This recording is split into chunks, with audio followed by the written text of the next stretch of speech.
Hello, I'm Paul, and this is Paul Plays with Fire. Welcome. I'm so glad you're here. On the inaugural voyage of our Blackstone Griddle, I came out slinging with my vinegar, water, parboiled, home-fried potatoes as if they were all that. Well, are they? We're about to find out. Home fries are one of my staples in the kitchen. Cooked correctly, there is no better side dish. And what is cooked correctly? They're crispy on the outside and done, but not dried out on the inside. They can almost have a mashed potato-like consistency on the inside while still crispy on the outside. I'll credit Kenji Lopez Alt with this method. He also wrote this little book. The method I've been using is to parboil cubed potatoes for 5 minutes in salted water and 2 teaspoons of vinegar. The science behind it is that the vinegar lowers the pH of the water and the pectin of the potatoes. Pectin is the glue that holds the potatoes together. The pectin in the potatoes is harder to break down in a low pH or acidic environment. What's the bottom line? I think potatoes done this way will hold up better during griddle frying, or at least that's my theory. To test this theory, we're going to cube a bunch of potatoes and then we're going to cook them in 3 different ways. 1, we're going to soak the first batch for 5 minutes in salted water to rinse the starch from the potatoes. 2, the second batch, we're going to parboil our potatoes for 5 minutes in salted water. And 3, the third batch, we're going to parboil potatoes for 5 minutes in salted water with an additional 2 teaspoons of vinegar. Each of the batches are then drained and dried, and then now we'll fry each of the batches on the griddle.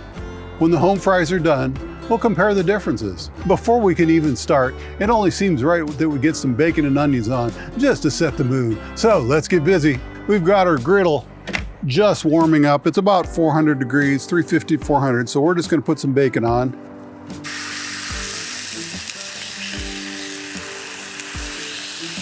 This will give our potatoes something to work with. And then some onions, we'll just kind of scatter those around. And from what I've read, the bacon, every time you cook, what do you gotta do, Blackstone? Throwing a little bacon and onions on is just a good way to enhance that season on the grill. So let that go for a little bit and we'll be right back. Well, our bacon is coming along nicely and it's also doing a great job of touching up on the seasoning too. Since the seasoning is still young, you can use all the help it can get. And my method here is that since the potatoes that were parboiled had a 5-minute head start, I'm gonna go ahead and give the potatoes that were just soaked and not parboiled 5 minutes on the griddle before the other potatoes come along. And these were the potatoes that were soaked and not parboiled. For each batch, we have a little marker potato. It's got a cocktail swizzle stick stuck into it. It's like a little sentry potato, a little sentinel potato, a standard bearer potato. So we're just gonna put those on, give those a 5-minute head start. We'll knock them down so they get that flat spot going. Turn up the heat a little bit. Keep our standard bearer in the middle there. We'll see you in 5 minutes. Well, the non-parboiled potatoes have had their 5 minutes head start, and let's take a look at them. Let's just pick one up on the bottom side. Oh, there, that looks really nice. That actually looks pretty good. That's coming right along. So we'll give them a quick stir. Now my methodology here, so that each of the potatoes gets a fair shake, is I'm just gonna, as we cook them, I'm gonna move them around the grill, and we're gonna continue to move them with their sentry potato attached. Now we're gonna add our parboiled potatoes. And I've actually lost track of which one this is, so I've got it written down inside. So this is at least a little bit random this way. Let's make sure we get those back over here. And then another batch. We'll be a little more thoughtful about this one. Another batch here. Okay. We're gonna have to make some more room. Bacon's gonna have to move. That's fine. It's getting almost done anyway. Oh, one more thing while we're talking about this. Being kind of new to the Blackstone, I wasn't sure exactly how it was all gonna work and all that. I figured out leveling's a thing. I actually spent some time leveling this, and now as I watch this bacon cook, the bacon fat is all moving towards the back, and into the little thing. Isn't that cool? So that just shows you how cool that works. And I got a ready supply of bacon fat if I need it for, oh, I don't know, anything. Like cooking some potatoes. See you in 5, 10, maybe 10 minutes. Well, it's been about 10 minutes since we last spoke. And I think it's time to give our potatoes a stir. Oh, look at that. They look beautiful on that side. It's been more difficult than I would have imagined keeping them separate. Oh yeah, those have a nice done side. So mark those over here with that.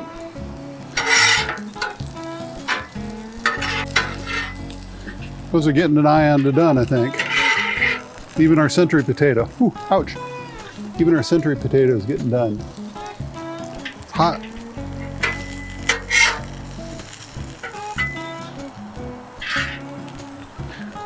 Okay, now we're going to rotate them. This is what we've been doing.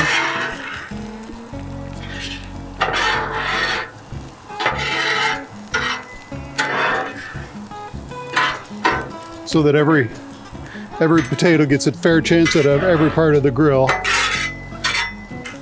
Because every potato wants to be cooked. Those are starting to look really done, I think. Yep, those are. I think it's time to get maybe some fresh peppers and onions on, just so we have something to eat with the potatoes, just to make them taste good. Well, our potatoes are getting pretty close to done, I think. Okay, now I have genuinely lost track of which one is which. So that should be good for the science, I guess. And we've got it written down inside which century post goes with which pile of potatoes. Oh yeah, and then I also brought out some more peppers and onions.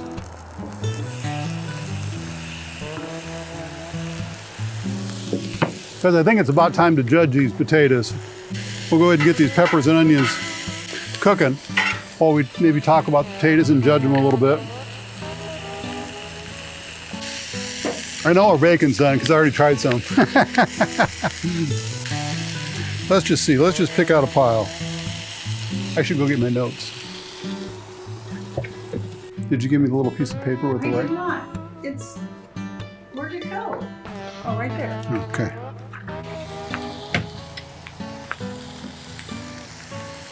Okay, we're going to start with, we'll just pick this pile out at random. That's a pretty good looking piece of potato right there.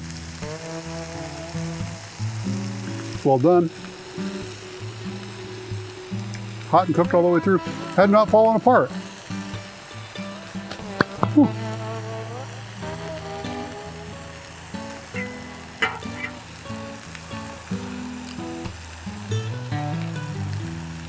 Look at that one. Let's pick that one up.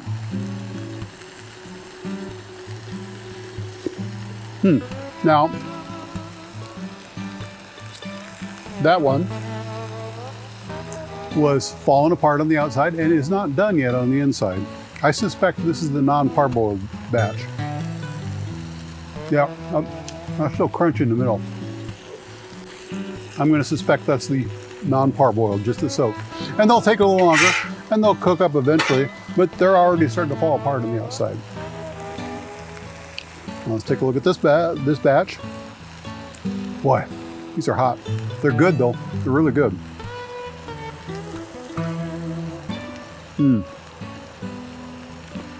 Boy, that one has a really crunchy exterior. Really crunchy.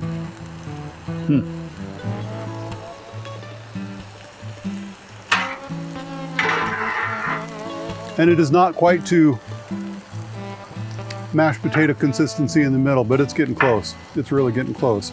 So I'm going to go back and forth between. I think I know which this one is. This is definitely the parboiled, the non-parboiled one, the one that just had some soak to get the starch off.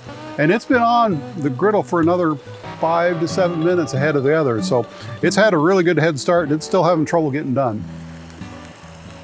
Let's go back to this one again. I'm suspecting this is the parboiled, but not vinegar soak. Yep, because the outside is falling apart. Inside is done and good. Which one? Okay, that one will do.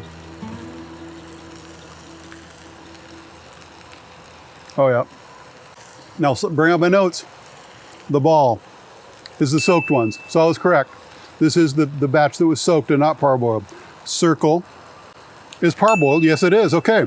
And bar is the parboiled with some vinegar water, which changes the acidity so that it keeps the pectins from breaking down, so the potato holds up better. And we're seeing it happen in real time. So this is pretty cool. Actually, I'm very, very happy with this. Not to mention, I got a great big old mess of potatoes. I think our science is done, so I'm going to pull the cocktail sticks out. Hot.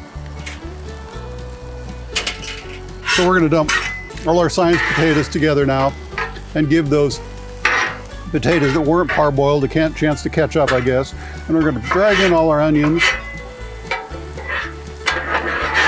that we've been using for a little extracurricular seasoning while we're here.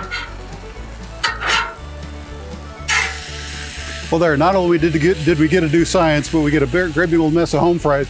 And I brought out a couple eggs too, so.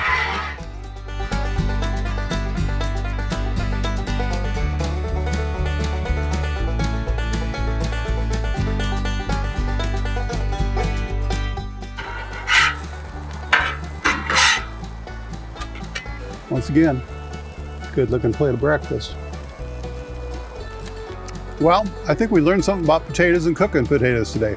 It's nice to have some actual science to back it up and see that it works in practice. So, this has been Paul Plays with Fire. Thanks for watching. Mm-mm-mm.